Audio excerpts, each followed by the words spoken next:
dulu sebelum tahu tentang investment, itu tuh aku tuh lihat sebanyak produk investasi itu saking banyaknya jadi pusing gitu. Ada reksadana, ada peer-to-peer lending, ada forex, ada saham, dan lain sebagainya. Kenapa nggak properti, Vin? Karena mostly kalau anak-anak usia muda, katakanlah milenial gitu ya, yang usia kelahiran tahun sekitar tahun 85 sampai 96 tahun, itu mayoritas di Indonesia itu belum punya uang cukup besar untuk investasi di properti.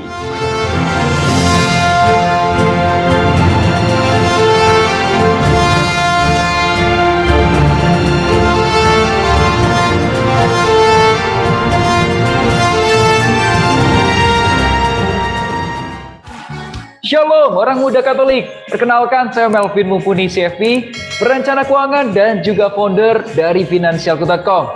Sebagai seorang pemuda, kita pastinya punya banyak keinginan. Misal, ingin menyiapkan uang untuk menikah, beli rumah, berkeluarga, dan lain sebagainya. Padahal, di masa pandemik seperti ini, itu keuangan jadi berat banget. Saya teringat sebuah pesan dari bos saya. Vin, kalau kamu tidak bisa mengatur uang yang kecil, kamu juga tidak akan bisa mengatur uang yang lebih besar. Pada kesempatan kali ini, saya ingin mengajak kamu dan teman-teman kamu semua untuk join ke acara Dare to Impact. Aku akan sharing bagaimana cara membangun fondasi yang kuat, yang kokoh, supaya anti bangkrut. Gimana caranya memperbesar pemasukan kamu? Gimana caranya memproteksi diri kita dari masalah keuangan? Bagaimana caranya juga merencanakan keuangan, berinvestasi dengan benar. Aku ingin tahu apakah teman-teman di sini sudah ada yang pernah berinvestasi sebelumnya. Jadi aku tahu nih nanti mulai startnya dari mana ya simpelnya. Wah ternyata sudah pada banyak juga ya. Halo, selamat pagi Kak Angel Aji. Kita pernah ya? Oke, good. Halo, Kak Tony. Pernah juga kripto ya? Halo, Yosepin. Belum pernah, it's okay. Pernah investasi bodong kok. It's okay. Oke, Bernardi.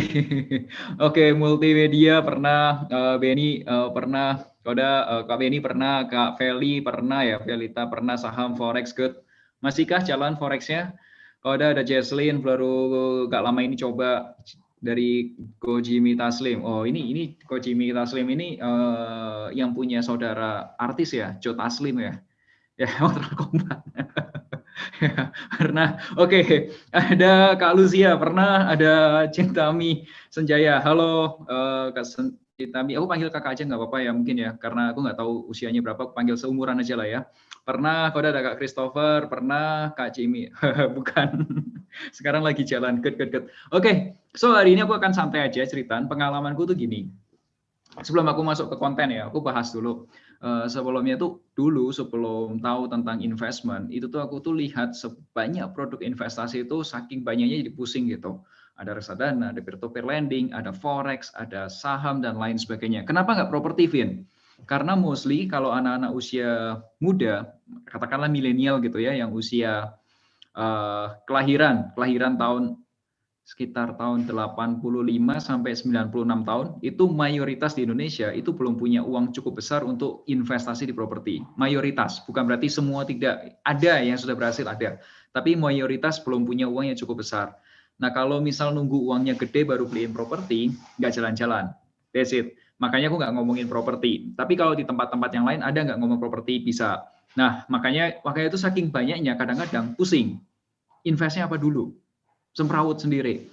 Biasanya beli kekumpul tapi jadinya koleksi. Nah, hari ini aku mau cerita tentang pengalaman dari salah satu klienku. Oke, guys, hari ini kita ngobrolin guide to investment. Semoga ini bisa bermanfaat karena ini storytelling.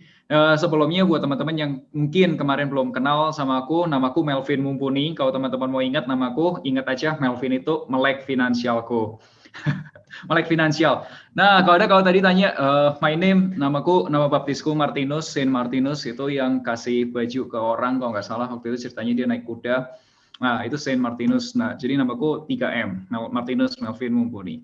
Sama seperti protokol COVID. Ya, stay healthy ya guys. Punya Finansialku sejak tahun 2013, itu kita adalah satu-satunya perusahaan perencana keuangan yang ada di Indonesia dan sudah berada di bawah OJK. Just only one di Indonesia yang sudah di bawah OJK. Nah, kemudian Kemudian kita banyak bantu share tentang investment dan lain sebagainya itu di website. Jadi buat kamu, Bapak Ibu, teman-teman semua, kalau kamu mau tahu tentang saham, reksadana, atau mungkin forex, itu daily finansialku itu pasti ada materi yang membahas itu. Banyak banget rekomendasi yang kita share atau mungkin research yang kita share. Nah, teman-teman bisa ikutin aja. Yes, makanya kemarin aku bilang kadang-kadang orang nggak tahu kalau misal ada stick di depan meja kamu yang tinggal kamu makan, karena kamu nggak ngerti itu steak yang bisa dimakan.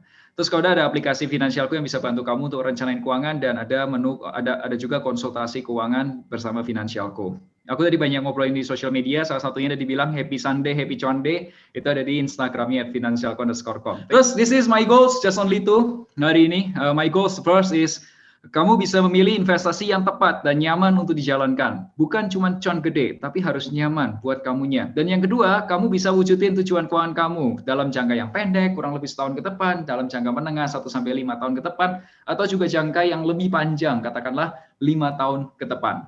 Hari ini kita akan ngobrolin studi kasus. Kalau kita, ini analoginya simple, kalau kita memilih produk keuangan, produk investasi, start dulu dari goals-nya. Jangan pusing produknya, please jangan pusing produknya. Product is just a product. Yang paling penting mimpi kamu kewujud. Produk itu nggak terlalu penting, yang penting mimpi kamu terwujud. Itu yang paling penting. Nah, misal katakanlah kamu dari Jakarta ke Surabaya, kamu pakai GPS-nya, kemudian kamu pilih kendaraannya. Hari ini aku ceritain full lengkapnya, gimana caranya aku bantu ini semua bisa kewujud.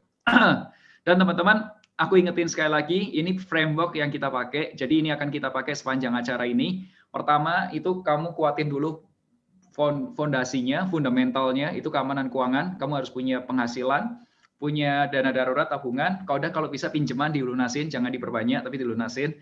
Kemudian ada manajemen risiko, punya insurance, baru ngomongin investment, dan terakhir ngomongin warisan. Kita hari ini nggak ngomongin warisan karena kita masing-masing muda, kebanyakan lebih berharap mendapat warisan daripada menyiapkan warisan sih. Jadi kita nggak ngomong yang di atas, kita nggak ngomong terlalu banyak pajak, kita ngomong yang di tengah dan bawah, di fase-fasenya kita. Oke? Ini terakhir kemarin aku tutup dengan acara kemarin tuh aku bicara tentang financial check up, financial goals, dan plan atau action plan. Ini ceritanya. Teman-teman kenalin, ini salah satu klien. Nama aslinya bukan Ronald, tapi katakanlah namanya Ronald gitu ya. Ini dia seorang sales, pekerjaannya usianya 28 tahun. Dia bekerja sejak lulus kuliah, itu dari usia 21 sampai 28 tahun, berarti kurang lebih 7 tahun kerja. Nah, Ronald itu punya pemasukan, itu punya gaji bulanan, karena dia kerja itu sekitar 12 juta per bulan. Nah, posisi Ronald saat ini itu sudah di level supervisors, dan dia mengelola beberapa tim sales. Jadi, kalau di perusahaan Ronald, itu ada tim sales, kalau dia di atasnya satu, itu ada supervisor. Supervisor itu mengepalai beberapa sales. Nah, kemudian ada komisi penjualan. Komisi penjualannya itu, Ronald kerjanya di dealer mobil. Ya kalau misal kamu bayangin kalau di Bandung tuh ada Honda IBRM ya. Nah seperti itulah Honda IBRM atau Toyota gitulah. Aku nggak sebut mereknya lah. Tapi kurang lebih bayangannya seperti itu. Ronald bukan di Bandung. Nah kemudian komisi penjualannya itu ada komisi penjualan dianya sendiri. Kalau jual mobil, ada juga komisi penjualan tim karena dia mengelola tim, mengelola pasukan atau orang-orang sales. Jadi dia punya komisi penjualan juga cukup gede. Ada kadang-kadang naik tinggi, kadang-kadang rendah, tapi kalau di rata-rata setahun kurang lebih dapat 60 juta. Ya, kalau disebulankan ya kurang lebih 5 juta. Yang namanya jualan mobil kan kadang-kadang ada masanya dia tinggi banget, ada kadang-kadang lagi kalau misal anak-anak lagi kuliah masuk sekolah gitu, biasanya penjualan mobil turun dan lain sebagainya. Itu Ronald yang cerita semuanya. Ada siklusnya. Nah, kemudian Ronald itu pun juga punya investment. Investmentnya dia itu bisa menghasilkan 2 juta per bulan. Dari mana? Dari peer-to-peer lending-nya salah satunya. Dan ada sedikit dari sahamnya. Ronald ini bukan orang yang maniak atau orang yang memang fokus di investment, bukan. Justru dia tuh orang yang tipikalnya gini. Mostly kebanyakan klien-klienku adalah orang yang seperti ini. Orang yang udah kerja keras, pokoknya gue jago cari duit, Fit. Tapi ketika duitnya sudah ada, gue nggak ngerti nih gimana caranya pakai duit ini dengan benar. So, gue cari duitnya, lu yang bantuin beresin supaya keuangan gue beres. Nah, itu ciri khas orang-orang yang ketemu atau yang konsultasi sama di finansialku. Sorry, bukan di finansialku, khususnya di aku.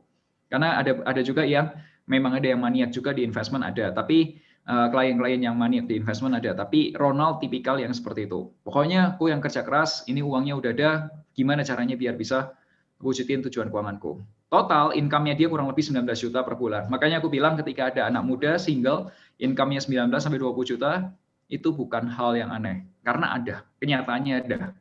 Nah, single, dia mau nikah ceritanya waktu itu. Pengeluaran Ronald itu ada pajak. Pajaknya itu kurang lebih 1,3 juta, kemudian sedekah 1 juta rupiah, investment 7 juta, insurance 500.000, cicilan 4 juta, belanjanya 5 juta, lain-lainnya nggak ada, kurang lebih lah. Ini termasuk normal nggak sih? Ya good. Kalau misal teman-teman lihat nih ya, dari income-nya dia 19 juta, paling nggak dia tuh bisa invest 7 juta. Itu bagus. Dan dia walaupun mungkin kalau misal kita kenal perpuluhan, wajib nggak wajib, itu mungkin masih ada yang diskusi di situ, tapi dia bisa bersedekah rutin. Itu yang paling penting, rutinnya itu loh. Aku nggak ngomong besar angkanya, tapi bisa rutinnya itu good. Good, bagus. Kadang-kadang orang yang kena pinjol itu berantakan kondisi keuangannya, sampai 20.